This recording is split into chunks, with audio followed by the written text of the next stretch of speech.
we aren't going to be intimidated by funded Democrats that want to come in and scream and yell. A town hall is information for our constituents. And this is not a political rally, this is not a campaign rally. And town halls are extremely important. I'm glad they got thrown out. That's exactly what I wanted to see happen. And Democrats have protested in violent ways for years. Antifa, BLM, and many more violence against Tesla, firebombing Tesla dealerships, keying Teslas, and we aren't going to tolerate it anymore. We're unapologetic about that. Congresswoman, why did you choose to take the questions the way that you did, submitting them beforehand instead of taking them live for the audience? Well, it's the way I've always done it. See, you guys haven't been to my town halls before. I've held many town halls throughout the years of being in Congress. And we always have people write down their questions. The problem is it's difficult to read everyone's handwriting. So normally they write down a question, they put them in a fishbowl for me, and I usually have to put on my reading glasses and read them. But it was much easier to have them type out their questions on the form when they signed up for the town hall. Yeah. Thank you. Just wondering, when you saw the response and the fact that the police had to get involved, you didn't move. You were definitely stable up there, but what was your reaction just to seeing that all play out the way it did, especially in front of some of the people who came here to support you and wanted to hear your message? My reaction is it shouldn't be that way. America overwhelmingly voted in November for President Trump, Republican control of the House and the Senate, and how people should handle their businesses in the voting booth. There's no reason for screaming, yelling, ridiculous, outrageous protesting. That disrupts the entire event for every single person that is there. And one of the most important things I do is offer constituent services. And that was exactly what I wanted to be able to promote and talk about tonight. From a safety standpoint, you even mentioned the fact that you had to keep this place secret for a little bit. The idea that there are so many people who had to have this increased police presence, does that leave you deterred at all when you know that there are people who are out there with all these thoughts about what they would want to do at one of these rallies? No, I know, I don't like that. But no, I'm not deterred. My job is a representative of the people that voted, my district. And I have to represent the entire district. And that means I have a job to do. And that job is extremely important. No, I'm not deterred. But I will tell you guys, and this is a story that I think is extremely important, I have the most death threats in Congress. And at times, I have more death threats than even Speaker Johnson. And it shouldn't be that way. And we just saw Governor Shapiro's mansion attacked with arson. It shouldn't be this way for any elected leader, no matter what political party they represent. Could we get your response to, there's been a lot of coverage on stocks buys that you made in the days before and the day of the announcement that these tariffs were being paused. Was there anything that you knew ahead of time? Can you at least respond to the criticism that's been published? I think that criticism is laughable. President Trump has been talking about tariffs for decades. President Trump announced April 2nd is when he was putting tariffs in place. I have a fiduciary agreement with my portfolio manager. I don't place my buys and sells. That's something that the portfolio manager does for me, and he did a great job. Guess what he did? He bought the dip, and that's what anybody that has any financial sense does when they know the market's going to be going down. That was obvious to everyone, and President Trump had announced tariffs long before. That wasn't anything, that wasn't a secret. Big public information.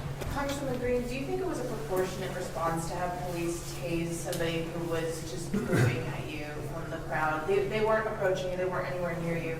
Just what are your thoughts on that? Yeah, like I said before, this isn't a political rally or a protest. I held a town hall tonight. You know who was out of line? The protesters. There was a place designated outside for the protesters because we support their First Amendment right. So you know who was out of line? The protesters. The police did a great job. I'm very thankful for them. I hope the concern is real, and actually Americans have been tightening their belts for years. And the past 4 years just hit a height that we had, inflation at the highest rates that we had not seen for 4 years. And yes, I think this is something the American people understand better than Washington, D.C. I'm just hoping that all of us can get it right in our job in Congress. You paused the night when you read that question from the parent, talked about fentanyl. when reading that, what was your overall reaction? You could tell it touched you, but can you just speak about that when you meet people who have those sort of stories? Yeah, that question was something else.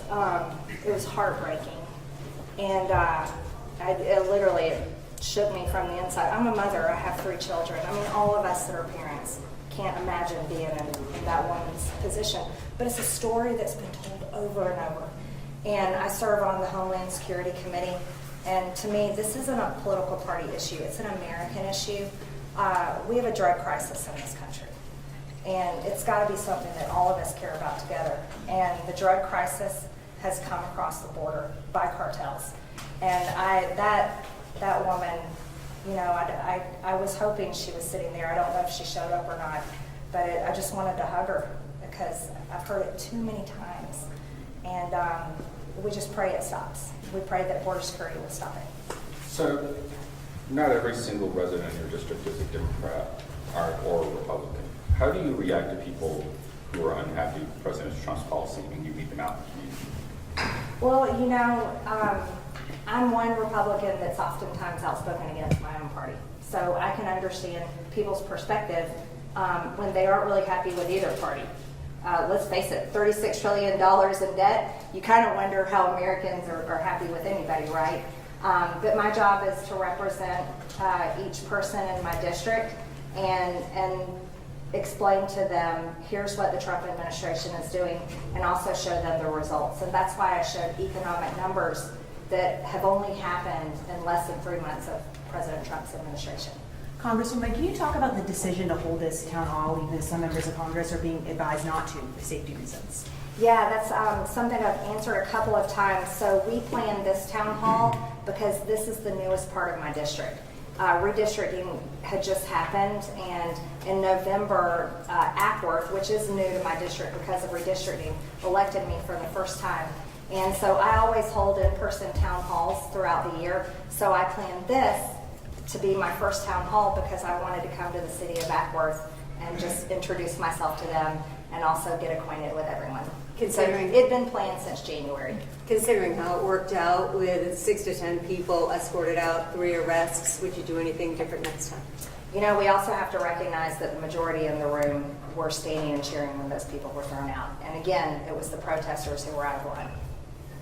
I talked to someone who came out because he is in this part of the district, wanted to hear what you had to say for the first time. He said he didn't feel listened to. Can you respond to that? Well, I can't respond to that because I didn't talk to him, so I don't understand what his statement is about. Congresswoman, on the stock issue, can you just confirm, and thanks for taking our questions. You bet.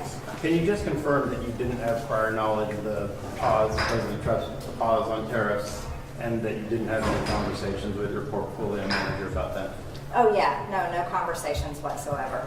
And President Trump, I think he's done a wonderful job with how he's been handling tariffs. What we did know is he was starting them on April 2nd. That was announced for the whole world to know. And so I think he's doing a great job negotiating for America. You had, talking about the folks, about you being new to Ackworth. The 3 precincts around Ackworth actually supported your opponent in the November election.